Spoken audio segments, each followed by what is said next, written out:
Support for this podcast comes from the law firm of Davis Malm. Whether you're a developer, property owner, manager, or commercial tenant, their real estate attorneys know the lay of the land, not just the law. Learn more at davismalm.com. WBUR Podcasts, Boston.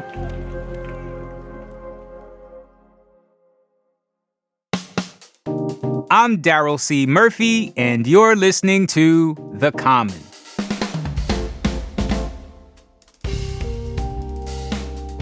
WBUR General Assignment Reporter, Walter Wuthmann. Welcome back to The Common. Hey, Daryl. Thank you. Yes, Walt. So we are here to talk to you about election results. Earlier this week, the city of Boston held its municipal elections, and you were out there covering. And so I want to check in with you real quick and ask you, how was your election day? My election day was pretty smooth. You know, it started cold and rainy, and the sun came out, which always helps for reporting. You know, we're standing outside of the polls and talking to a lot of people. So when the sun is shining on you and it's like 60 degrees, it's a much better day. I think last year when we talked, it had been raining all day, and that kind of added to some of my misery. I do recall it being cold. Yeah, so weather-wise, it was better. And Simon Rios and I were out there. I was in Jamaica Plain, West Roxbury. He was in Dorchester, talking to voters. A pretty slow election, which was expected. You know, this off-cycle municipal election does not draw a ton of people. I think the last data I saw from the city of Boston was something like about 15% voter turnout.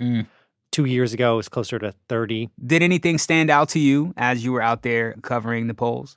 Yeah, the big question was, you know, there were these two historic defeats a couple months ago in the preliminary elections that Ricardo Arroyo and Kendra Lara did not make it through the first round of voting because of various personal and ethical scandals that hadn't happened in like 4 decades. That put their seats up in the air, and the council has this current progressive supermajority. They've done things like pass a rent control proposal and new affordable housing requirements. So people were wondering, you know, is that progressive force at risk? And now we see that, no, it wasn't. A progressive won in JP, Lara's old seat, a progressive won in Roslindale, Hyde Park, Arroyo's old seat, and a progressive even won a new at-large seat. Henry Santana is replacing Michael Flaherty, who's, you know, an older, more moderate politician. So there are actually more progressives on the council now. All of those people were notably endorsed by Mayor Wu, as she would say, the bold progressive mayor of this city. So I think she's probably very happy now. But there's now a question, are they going to be in lockstep with her? Are they going to keep moving forward with this stuff like rent control, or are they going to agitate a little bit? Are they going to be to her left? You know, Arroyo and Lara were to her left. Right. And so that's a loss for the council. Okay, so that's the bigger picture. Let's get into some of these districts and talk about these results. We on The Common have been following 3 races. District 3, 5, and 6. You know, we went out and talked to those candidates to give people an introduction to them. Tell us, how did those races pan out? Let's start in 3 in Dorchester, which was Frank Baker's old seat. Yeah. Big force in Boston city politics. Beloved in his district and not so beloved, you know, outside of it and within it. He stepped down, and there were 2 people running to replace him. Joel Richards, who is a teacher, a pastor, more progressive, endorsed by the Boston Democratic Socialists of America.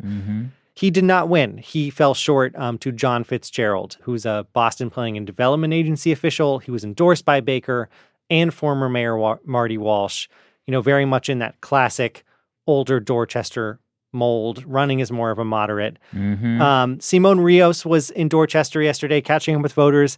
He found Buddy Christopher, who is a known guy around Savin Hill. He's a former city official. He voted for John Fitzgerald, and I thought that his quote kind of said a lot about the kind of support he polled. Let's listen. It's going to be Fitzy. I think Fitzy, I've spent a lot of time talking to him. The other candidate, I never saw him. I got mailings, but I never saw him. I didn't see him in the neighborhood. So I go with the foot traffic. So now the question will be, is John Fitzgerald going to be like a Frank Baker, or is he going to strike his own path? All right, so looks like District 3 is going to be a more moderate seat, going to stay a more moderate seat. Talk to us about District 5. So in District 5, Arroyo's old district, Enrique Pepin beat out Jose Ruiz. You spoke to both of them, but just to remind listeners, Enrique Pepin used to work for Mayor Wu in City Hall. Jose Ruiz was a former police officer. Again, it was sort of this endorsement proxy war between Wu and former Mayor Marty Walsh. They'd endorsed on opposing sides. Michelle Wu was actually out knocking doors for Enrique Pepin on multiple occasions. And it seems like that helped because he won pretty convincingly. He got about 52% of the vote, and he's going to be the next city councilor for this district. Should we expect any major changes in that district? Should we expect more of the same? What are the details? Yeah, it remains to be seen. I mean, Arroyo was very progressive and was not afraid to challenge the mayor. Right. Just recently he voted no on the mayor's mass and cast ordinance. He said he had a lot of concerns about it, about involuntarily displacing vulnerable people. He thought it was going to do more harm than good. Arroyo really was a strong left voice on the council. Will Enrique Pepin be like that? We don't know yet. He worked for Wu, so maybe it'd be harder for him to go against his former boss. But, on the campaign trail, he said that he is his own person. He has his own politics, and he would oppose the mayor where need be. We're going to take a break, but we'll be right back.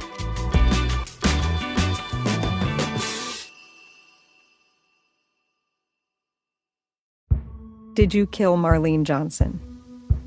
I think you're one of the first people to have actually asked. From WBUR and ZSP Media, this is Beyond All Repair, a new podcast about an unsolved murder that will leave you questioning everything. Somebody should be in jail for murdering my sister. A woman who's never been believed. As long as they think I have done this, then they're not looking for who actually did this. And that's what makes it a cold case. No, it's a botched case.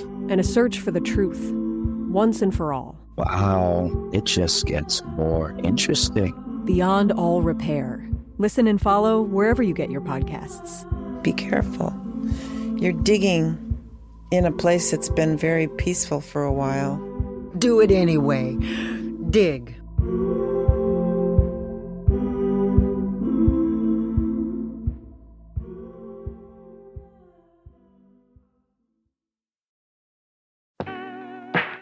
And we're back with more from Walter Wuthmann.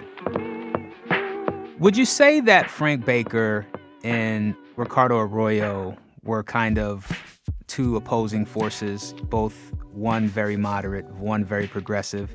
They were, and they were often at odds with each other, and they often sat right next to each other in the council chamber, which kind of added to that. I guess I wonder, the question now is, will that dynamic remain between those two seats, or can we expect things to be a little more tampered down, I think the temperature is going to cool a little bit. But, this question of the infighting, the acrimony, the headlines, it was clearly on a lot of voters' minds. It came up a lot in my conversations. Here's just one, another JP voter named Roberta Conant, and she said this was exactly what she was thinking about when she went into the booth. So you've been following this council race pretty closely? Yes, and I would like a council that doesn't fight with each other. Yeah, a lot of voters just, there've been a lot of headlines about fighting. They don't want to see that anymore. Which also brings us to our third race, which is that Kendra Lara is also not returning to the council. Another, progressive agitator, not afraid to speak up and criticize the mayor. She's gone now. So when I was out yesterday speaking to voters in Jamaica Plain, I actually encountered multiple people who lamented the loss of Kendra Lara. I spoke to Kira Grenier. She said she was happy to vote for Ben Weber, for another progressive, but she kind of worried about the implications of replacing a single mother, a woman of color with all of this lived experience with another white man. Here's what she said.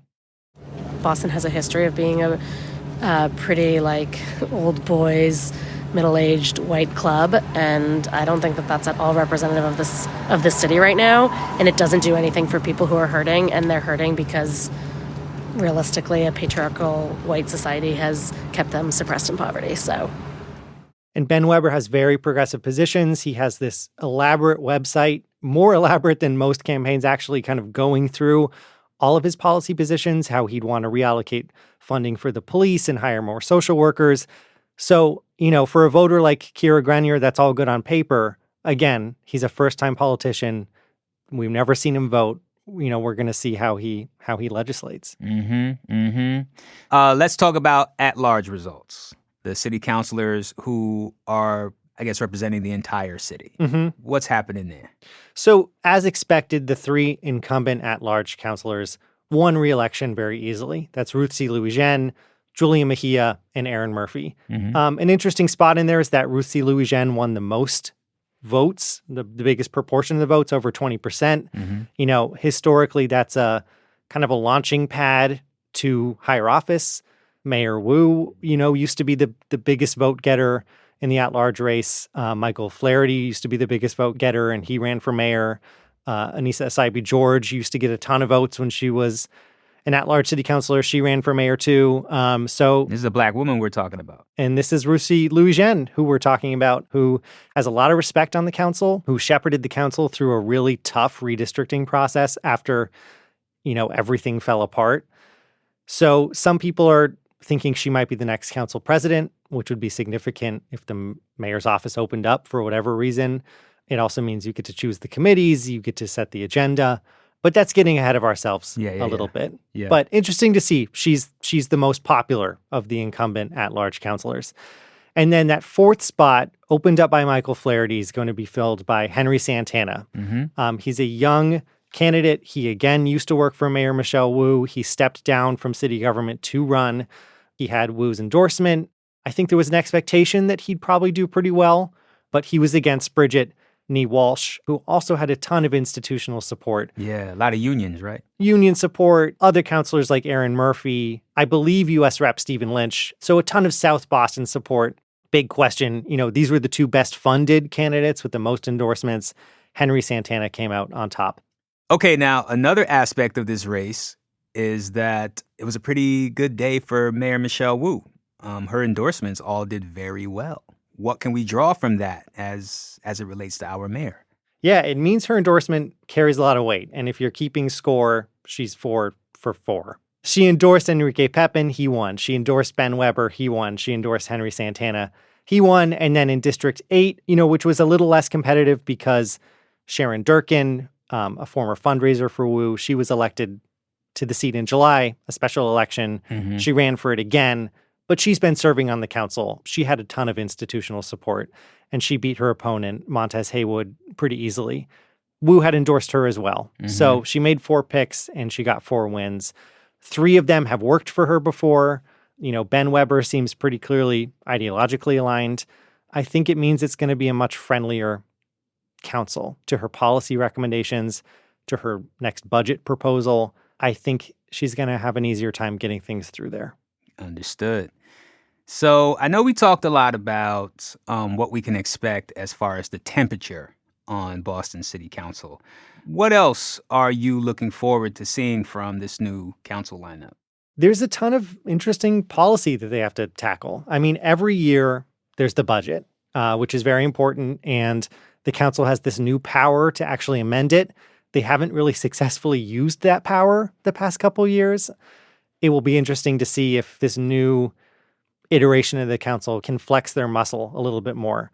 And then there's just other things that I find very interesting and I think are important to the residents of Boston that they're going to have to tackle. So there's a proposal to make it easier to be a street food vendor in Boston. There's a proposal to change zoning code to make it easier to be a beekeeper in Boston. These are actual quality of life things that affect all of us. We need the bees. And that the Boston City Council does. Understood. All right, Walt. Now we got to get down to the real story. Looks like you're not going to be a general assignment reporter for much longer. You are going to the State House. You are going to take over as State House reporter for WBUR. How does it feel? You excited? Are you pumped? I am excited. I could never replace Steve Brown, who Big is shout just to a Steve legend, Brown. Yeah. a legend at WBUR and a legend in that building. I'm happy he's still here and can show me the ropes. I'm excited to walk the halls with him and to start getting my feet under me and doing more accountability and investigative work on Beacon Hill, which I think is sorely needed. Yeah, give us a hint. What are you looking at right now exactly? I mean, one thing that I think we just need to keep hitting really hard is that Massachusetts is one of the least transparent states in the country. Oh. It is the only state where the governor's office, the legislative branch, and the judicial branch claims exemption to our public records law. That means we don't know a lot about what our public officials who we vote for and who we pay are doing. Mm-hmm. There's a lot of work to do around that and cages to rattle. All right, folks in the State House, get your stuff together because Walt's coming. Walt, man, thank you so much for doing this. Always a pleasure when you come through. We really appreciate it. Thank you. Good to see you, Daryl. That's WBUR General Assignment Reporter, soon to be WBUR State House Reporter, Walter Wuthmann. And that's our show for today. Thank you so much for listening to The Common. Talk to us about how your election day went. Hit us up on Instagram at WBUR The Common, or send us an email at thecommon@wbur.org. Did you have fun at the polls? Did you mail in your ballot? Were there any candidates you were excited about? Please let us know. We would love to hear from you. And with that said, I'm Daryl C. Murphy, and I will talk to you tomorrow.